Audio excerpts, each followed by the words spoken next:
लोकसभा जो है वहां से कितने जिले आते हैं। तो सबसे पहले आपको काराकाट लोकसभा के अंतर्गत आते हैं कौन कौन। हाँ तो दोस्तों आप सभी को राधे कृष्णा। आज हम फिर एक नए टॉपिक पे बात करने वाले, वही जो काराकाट लोकसभा पवन सिंह जहां से लड़ने वाले हैं। सबसे पहले हम यह बात करेंगे काराकाट लोकसभा जो है वहां से कितने जिले आते हैं। तो सबसे पहले आपको मैं बता दूं कि काराकाट जो लोकसभा है वहां से 2 जिले आते हैं, फर्स्ट में रोहतास और दूसरा में औरंगाबाद। यानी रोहतास कहने का मतलब रोहतास जो है इसके 3 विधानसभा, कितने 3, यानी रोहतास के 3 विधानसभा काराकाट लोकसभा के अंतर्गत आते हैं। कौन कौन, नोखा, टेहरी और काराकाट। ये तीनों विधानसभा रोहतास जिले में पड़ता है और ये तीनों काराकाट लोकसभा के अंतर्गत आता है। औरंगाबाद जिला भी जो है ये भी काराकाट लोकसभा के अंतर्गत आता है। तो औरंगाबाद के कौन कौन से विधानसभा, गो, ओबरा, नवीनगर, ये तीनों ऐसे विधानसभा है औरंगाबाद के जो काराकाट लोकसभा के अंतर्गत आते हैं। यानी अगर देखा जाए तो काराकाट लोकसभा रोहतास और औरंगाबाद ये दोनों का मिक्सिंग है। और यानी काराकाट लोकसभा में टोटल 6 विधानसभा सीटें आती है। कितनी, तो टोटल 6 विधानसभा सीटें आती है। अब देखिए एक चीज बहुत गौर करने वाली बात यह है कि नोखा, डेहरी, गो, ओबरा, नवीनगर ये पांचों सीट पे जो कब्जा है वो आरजेडी यानी राष्ट्रीय जनता दल का ये कब्जा है पांचों सीट पे, नोखा पे, डेहरी पे, गोह पे, ओबरा पे, नवीनगर पे। ये काराकाट जो सीट है, ये काराकाट सीट पे जो सीपीआई यानी माले, भाकपा माले जो होता है उसका कब्जा है।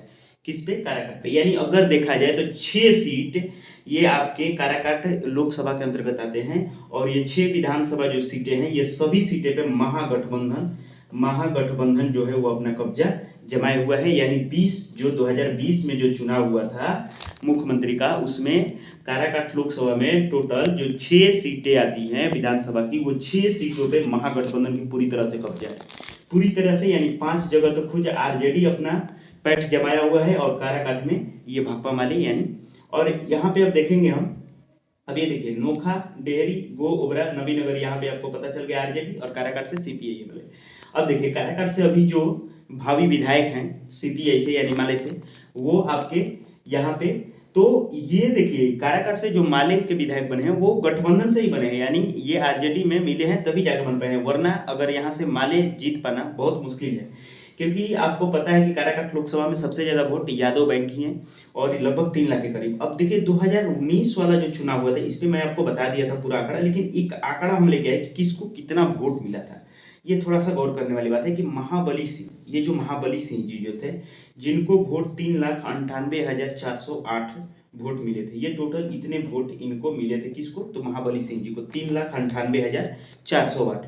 उसके बाद दूसरे नंबर पे ये फर्स्ट पे थे और दूसरे पे आपके आ जाते हैं उपेंद्र कुशवाहा जी। उपेंद्र कुशवाहा को 2019 में वोट मिला था 3,13,866, इनको वोट मिला था। उसके बाद थर्ड पे आपके आ जाते हैं जो अभी आपके महागठबंधन के प्रत्याशी हैं, राजा राम सिंह। और राजा राम सिंह ये माले के प्रत्याशी हैं, याद रखिएगा। राजा राम सिंह को वोट मिला था 24,932, कितना, 24,932। माले उस टाइम अकेले लड़ा था इसलिए 24,932। उपेंद्र कुशवाहा जो थे ये महागठबंधन के उम्मीदवार थे, यानी आरजेडी के साथ ये गठबंधन किए हुए थे। चौथे नंबर पे आपके मतलब कि ये राज नारायण तिवारी जो थे, ये बीएसपी जो मायावती का पार्टी है उस पे ये हाथी पे सवार होकर आए थे राज नारायण तिवारी जी, और ये 21,715 वोट पाए थे।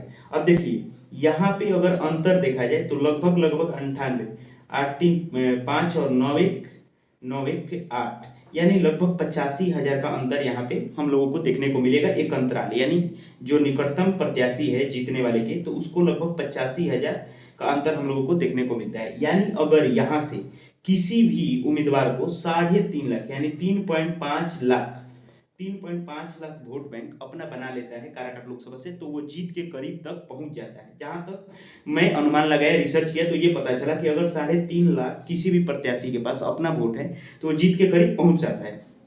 क्योंकि अगर 2014 का आप चुनाव देखिएगा, 2014 के चुनाव में इससे भी कम वोटिंग पे जीत सुनिश्चित हो गया था। तो इसलिए हम लोग बोल सकते हैं कि 3.5 लाख वोट जो है अगर किसी उम्मीदवार के पास आ जाते हैं तो वो पार्टी यहाँ से अपना जीत सकती है। अब देखिए अब बात यहाँ पे आता है कि क्या जो यहाँ से निर्दलीय जो निर्दलीय प्रत्याशी हम लोग के हैं, निर्दलीय प्रत्याशी जो पवन सिंह, क्या यहाँ से जीत सकते हैं? ये फैक्टर कैसे काम करेगा? आखिर वो आए हैं, आप बोल रहे हैं 3.5 लाख वोट, अगर देखा जाए तो पवन सिंह आते हैं राजपूत समाज से, और राजपूत का टोटल वोट कितना है? 2 लाख के करीब है। कितना? 2 लाख के करीब। अगर टोटल राजपूत भी वोट दे देते हैं फिर भी ये जीत नहीं पाएंगे, तो फिर इनके जीतने की फैक्टर क्या है? आखिर ये कैसे जीत सकते हैं? तो ये आपको अगले वीडियो में बनाया जाएगा। एक एक वीडियो पे एक एक विस्तृत जानकारी दी जाएगी।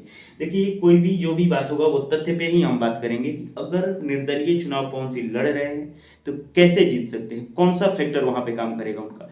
क्योंकि आपको पता है कि सबसे ज्यादा वोट यहाँ पे 3 लाख है। 3 लाख आपका यादव समाज का है, और ये यादव समाज आपको पता है कि ये कहीं नहीं जाएंगे, ये आपको आरजेडी को समर्थन करेंगे। तो आरजेडी यहाँ से सीट नहीं लड़ रही है तो ये डायरेक्ट राजा राम सिंह को वोट देंगे, यानी क्योंकि ये महागठबंधन के उम्मीदवार हैं। तो ये तो 3 लाख के करीब हाईवे किए हैं। और आपको ये भी पता होना चाहिए कि उपेंद्र कुशवाहा और राजा राम सिंह दोनों कुशवाहा जाति से आते हैं, और कुशवाहा जाति और कुर्मी जाति दोनों को मिलाकर लगभग 2.5 लाख के करीब वोट है। तो 2.5 लाख में यदि आधा आधा भी बांट लेते हैं, अगर मिनिमम इनको 1 लाख भी वोट मिल जाता है कुशवाहा और कुर्मी का, तो फिर इनका वोट 4 लाख के करीब हो जाता है। तो फिर यहाँ से तो राजा राम सिंह चुनाव निकाल रहे हैं। अगर ऐसे देखा जाए तो यहाँ से राजा राम सिंह जो हैं वो चुनाव निकाल रहे हैं, जातीय समीकरण के आधार पे हम आपको बता रहे हैं। लेकिन ये 3 लाख जो यादव वोटर हैं, ये ऐसा नहीं है कि टोटल 3 लाख राजा राम सिंह को वोट मिल ही जाएगा।